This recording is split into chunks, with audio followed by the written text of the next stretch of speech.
Welcome back to the deep dive. Today, we're diving into a topic that has mystified and frankly terrified people for centuries, the Book of Revelation. But here's where it gets really interesting for you. We're not looking at it through the usual lens of, prophecy or doom. No, instead, our deep dive today is centered around Dr. Roy Richmond's upcoming book, The Book of Revelation, The Divine Dance. And he approaches this ancient text with a really, radical metaphysical and allegoric lens. He emphasizes that it applies quite literally personally to you. So our mission today is to unpack the profound, radical metaphysical significance of Revelation and explore how Dr. Roy's perspective shifts our understanding, shifts it from fear to freedom, the great undoing of religious deception. Yeah, this isn't about predicting the end of the world. It's something far more personal and honestly profoundly transformative. Okay, let's unpack this. Absolutely. And what's truly fascinating here is how Dr. Roy redefines Revelation itself. In this metaphysical context, it's fundamentally about the unveiling of deeper truths, divine mysteries that transcend ordinary perception. Think of it as symbolizing. Well, the process of awakening to the unfolding of spiritual insights within each of us. So an internal thing. Exactly. It's an internal revelation, not some big external event. Yeah. So when we talk about the Book of Revelation through Dr. Roy Richmond's lens, his core idea really is that it doesn't describe the end of the physical world. Right. Instead, it speaks to the end of the world as known by the sense-controlled ego. Ah, okay. So an internal apocalypse, almost. You could put it that way, yes. An internal personal apocalypse, not a global one. That's a crucial distinction. And speaking of apocalypse, I know the original Greek term is apocalypsis.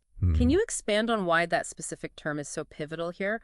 What's the common misconception it helps correct? Great question. Apocalypsis, meaning unveiling, isn't just about revealing secrets. It's about a continuous personal process. Dr. Roy sees it as the progressive unveiling of spiritual truth within the individual and collective consciousness. Okay, progressive. Yes. Imagine peeling back layers of an onion. So each veil removed reveals a deeper layer of false belief. And it's about the spiritual process of dismantling illusion to reveal the eternal divine nature of our being. Wow. The core insight. This isn't some one-time cataclysmic event to be scared of. It's an ongoing, deeply personal revolution of truth within you. That changes everything. It really does. It moves you from that fear of some looming end time to the freedom of an unfolding inner truth. So what does this all mean for you, the listener? What's the takeaway? It sounds like it's an invitation to look beyond just the surface, the physical reality. Exactly. And seek the very essence of your own being, your own purpose. It's about your personal journey toward enlightenment, not some historical event to dread. Precisely. It's a fundamental shift from prediction to participation. Your participation. Okay, fascinating. Now let's dive into a specific sample from Dr. Roy's book. You mentioned Revelation chapter 3. Yes, chapter 3. He titles this section, The Call to Fullness, Living from Inner Illumination and Divine Identity. Okay. And he explains that this chapter addresses 7 groups of people and their leaders with varying awarenesses. It's quite insightful. All right, so let's start with the first one mentioned, Sardis, in the opening verses. Dr. Roy describes Sardis as representing a state of awareness that appears alive but lacks inner vitality. Exactly. Spirit sees beyond the outward show, the performance. Right. So it's a call to awaken a consciousness that is maybe settled for performance instead of presence. Like going through the motions? Precisely. Like someone who looks totally put together on the outside, but internally feels, hollow. The text emphasizes nurturing the remnant of truth within the soul, even when it feels like it's about to, wilt. So there's still something there. Always. And it's about embodying truth deeply, rather than just, say, repeating old lessons or doctrines without feeling them. Right. Then the truth, or logos, which in this context means that divine word or principle bringing order, it will confront what is false. But the key is how. It confronts it to awaken us. And this confrontation comes unexpectedly. Okay. But not as punishment, but as a revealing light to remove illusion. Not punishment, but light. That really liberates you from that fear of judgment, doesn't it? Completely. It reframes the whole thing. That's a really hopeful twist. And there's a positive aspect highlighted too, right? A few among you who have remained true to the voice within. Yes, exactly. These people are able to walk in intimacy with the divine mind, receive deeper revelations. It sounds like even in that state of apathy, there's always a spark of hope, a potential connection. Absolutely. And if we connect this to the bigger picture, Dr. Roy really underscores that spiritual success is not outward triumph, but inner transformation. That's huge. It is. It's not about how many followers you have or accolades, but about how deeply you've transformed within. So living from divine identity means being clothed in the essence of true spiritual maturity. Yes. And your book of life isn't some external record keeper's ledger. Right. It's our inner scroll, our consciousness, where our true being is known and celebrated by spirit. It's about being known by spirit, not known for achievements. So what's the impact of this inner wisdom then, beyond just the individual? Does it ripple outwards? Definitely. Dr. Roy highlights that those who align with inner wisdom illuminate not only their own path, but also bring light understanding for others. Ah, I like that. It's a powerful idea. That spiritual insight, when it's genuinely embodied and, shared authentically, Yeah. it becomes nourishment for the collective. It helps move us all towards greater freedom. Okay, let's move on to another powerful theme Dr. Roy discusses, divine authority and steadfastness. Verses 7 to 12, I think. That's right. He highlights one who holds the key of life, which is love without a cause. What does it mean to hold that key in this context? What is that key? This key of life, as Dr. Roy interprets it, represents our Christ-conscious awareness. Okay, and just to clarify for listeners, when Dr. Roy uses Christ-conscious awareness. Right. It's important. He's not referring to dogma or belonging to a specific religion. Got it. It's about that innate universal connection each of us has to unconditional divine love. That's like an inherent frequency or a state of being we can choose to live from. Okay, so holding the key is living from that state. Exactly. And when you do, doors of opportunity open, not by striving, but by faithful embodiment of that love. It's fueled by this divine love and, crucially, constant contact with our divine mind, our innate spiritual intelligence. So it's less about forcing things and more about alignment. Precisely. Living from that frequency just opens things up. Boundless potential. And he speaks of a gateway of potential that remains open, regardless of outer strength, guided by the spiritual creative activity of spirit expressing through us. That suggests an unstoppable flow of inner guidance almost, regardless of what's happening externally. That's a profound sense of inner freedom.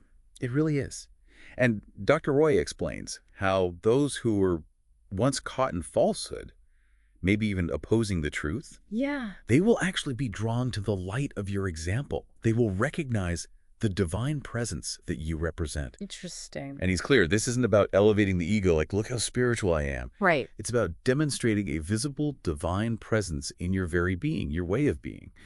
It's a quiet but powerful attraction. Yeah. So how does embracing this truth actually protect us then? He suggests it offers strength to transcend challenges and uphold your spiritual essence, Yes. empowering you within trials, allowing you to remain untouched by fear-driven systems. So it's an inner fortification, maybe, rather than an external shield. Precisely. That's a great way to put it, an inner fortification. And this naturally leads to a constant encouragement in the text. Hold fast to your spiritual awareness and inner truth. Hold fast. Because your crown is your spiritual identity. It makes you ask yourself, what outer voice or inner thought are you allowing to steal your awareness of oneness and pull you back into fear? That's a challenging question.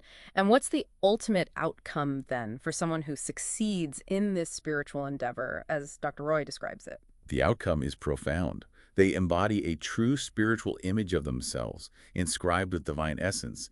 They become a pillar of strength within the sacred realm. Wow, a pillar. Yeah, this signifies eternal union with the ultimate truth. It means living continually from that divine union, no longer defined by the old ego or personal history. Complete liberation, A essential. permanent state of oneness, yes. Complete liberation. Okay, now let's turn to Laodicea, verses 13 to 17.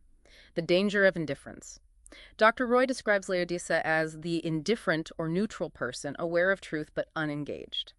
This hits home for a lot of people, I think, that feeling of knowing something but not acting on it. It absolutely does. And what's so insightful here is the issue of being neither fully engaged nor entirely detached. The middle ground. Right. This lukewarmness is spiritual indifference, being kind of tethered to the material world, to comfort maybe, despite having tasted spiritual truth. Yeah. And apathy, it just dulls your awareness. Spirit, in its infinite wisdom, would actually rather the sacred self either fully dive into seeking or fully step away. Really? Even stepping away? Yes, because both extremes lead to transformation. There's more spiritual movement, more potential for growth in choosing a path, even if it's not the perfect one yet, than in remaining stuck and indifferent. That's counterintuitive but makes sense. Stagnation is the real problem. Exactly.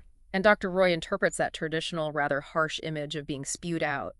He sees it as being gently guided toward a transformation. Yes, a much more compassionate view. He explains this is not rejection, but the natural consequence of stagnation. It's like divine love allows discomfort to stir movement because, well, lukewarmness cannot hold revelation. Hmm. It can't contain that energy. So it's not punishment, but more like a divine nudge towards greater freedom, breaking the inertia. Perfectly put, a divine nudge. And if we connect this to the bigger picture, Dr. Roy unpacks the deception of the ego awareness. Oh, so? The ego believes that outward achievement equals inner awakening. You know, I have the nice house, the good job, so I must be spiritually okay. Right, confusing material success with inner peace. Exactly. But spirit, the logos, reveals the deeper truth. Your spiritual poverty, your inner turmoil, and the layers of veils that shroud your true essence. Ooh, that's direct. It is, but it's a call to honest self-assessment, which is a necessary step in shedding that ego-driven fear and illusion. Okay, so let's conclude this chapter then with the counsel of spirit and inner transformation, verses 18 to 22. What is the loving counsel offered here to help move past these challenges, past that lukewarmness? Well, it's framed as a loving invitation. An invitation to seek the wisdom and knowledge of spiritual understanding. Seek wisdom. Yes, to acquire pure divine wisdom, which is represented as gold refined in fire, and identity awareness, symbolized by white garments, and spiritual perception, which is the eye salve to see clearly. Gold, garments, eye salve, metaphors for inner qualities. Precisely. These are deeply internal attainments. They are offered freely by spirit, yet they are costly. How so costly? Costly because they require the surrender of false, self-mistaken identity. You have to give up the old ways of thinking, the ego's grip. It's an inner exchange, letting go of the false to gain the truly valuable. That makes sense. And Dr. Roy stresses that even correction, which we might fear, is a form of divine intimacy. Yes, this is so important. The logos corrects not to harm, but to align. And to align. It urges us to awaken and turn inward, not out of shame, but out of love. It's a compassionate perspective on divine guidance, truly moving us from that fear of punishment to the freedom of loving alignment. That's beautiful, actually. It is. And the text details this incredibly intimate invitation of spirit. It's often quoted. I stand at the threshold of your inward consciousness, patiently awaiting your invitation. Knocking at the door. Gently, persistently knocking. Always present, never forcing its way in. And when you open your heart, you shall share in the deep communion of spirit and truth. Wow. It's an invitation to deep communion. Mm-hmm. So what's the ultimate reward then for those who conquer the challenges releasing error thoughts, those who answer the knock? The ultimate reward is described as the privilege of resting in the divine mind of higher understanding and enlightenment. Resting in the divine mind. Yes, overcoming the separation mindset to fully realize, as I exist, so are you. It's complete spiritual integration, living from that constant knowing that you are one with the divine source. As I exist, so are you. Oneness. Exactly. And this brings us to the final call of the chapter, a call that echoes throughout Revelation when seen this way. Let those who seek wisdom and insight attune their spirit ear to the echoing truths. Attune their spirit ear. Because truth whispers to the attuned. It's not loud or demanding. It's an ongoing, subtle invitation to deeper knowing. An invitation to a life of continuous revelation and freedom. Wow. Okay. This deep dive has truly, well, it's unveiled revelation as an intensely personal journey, a journey of spiritual awakening, inner transformation, and that conscious dismantling of illusion to reveal your true divine nature. It's such a far cry from the fearful predictions many of us grew up hearing about. It really is a journey from fear to profound freedom. Absolutely. And the recurring themes are so clear throughout Dr. Roy's work, aren't they? Yeah, they really are. The importance of inner vitality over just outward performance. Yeah. The power of actually embodying truth in your daily life, not just thinking about it. Right. That gentle yet persistent invitation of spirit, always there. And that profound shift from an ego-driven perception to understanding and living from your divine identity. It's all about realizing what's always been true within you, really. And for you, the listener, what does this all mean right now? This isn't just ancient scripture collecting dust. Not at all. Dr. Roy shows it's a living guide for navigating your own divine dance in the present moment. Right now. It offers deep insights into self-reflection and spiritual growth that are incredibly relevant today. This has been such an incredible journey through this material. Thank you so much for guiding us. It's been really illuminating. My pleasure. It's powerful material to explore. It really is. And for you at home listening, here's a final thought to maybe mull over. Dr. Roy suggests that spirit is always speaking and that truth does not shout, it whispers to the attuned. So how might you cultivate your spirit ear to hear these whispers in your daily life? And what deeper truths might be waiting just beneath the surface for you to uncover? Maybe ask yourself, what veils in your own understanding might be ready to be removed, moving you further from fear and deeper into your own freedom? Something to think about.